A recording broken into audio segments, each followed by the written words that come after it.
এই 3টি plan follow করেই এক মাসে জমিয়ে ফেলো অনেকগুলো টাকা। নাম্বার 1, মাসের শুরুতেই নিজের রোজগারের থেকে 5% অ্যামাউন্ট আলাদা করে সরিয়ে রেখে দাও। আমাদের অনেকেরই ধারণা থাকে যে একটা কাজ করে মাসের শেষে বরঞ্চ আমরা টাকা সঞ্চয় করব, কিন্তু মাসের শেষে আলটিমেটলি আমরা টাকা সঞ্চয়টা করে উঠতে পারি না। তাই শুরুতেই যদি এই কাজটাকে করে নিতে পারি তাহলে আমরা কিন্তু এক স্টেপ এগিয়ে যাব। নাম্বার 2, আমাদের প্রত্যেকেরই একটা সাপ্তাহিক বাজেট থাকে যে এই গোটা সপ্তাহটা আমরা চালনা করব পার্টিকুলারলি এই অ্যামাউন্টটার মধ্যে।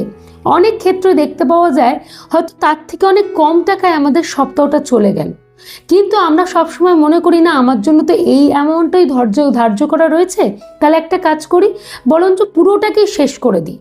ওই জন্য আমরা বিভিন্ন রকম বাজে খরচার পর্যন্ত আশ্রয় নিয়ে ফেলি। সেইটা করা যাবে না, আগে থেকেই কিন্তু আলাদা করে সরিয়ে দিতে হবে যেটা এক্সেস অ্যামাউন্টটা থাকছে। একটা কথা মনে রাখবে, যদি আমরা আড়ালে রেখে দিই টাকাকে তাহলে দেখবে সেই জিনিসটা যদি দেখতে না পাই তাহলে আমাদের খরচা করার প্রবণতাটাও কিন্তু নিজেদের মনের মধ্যে তৈরি হয় না।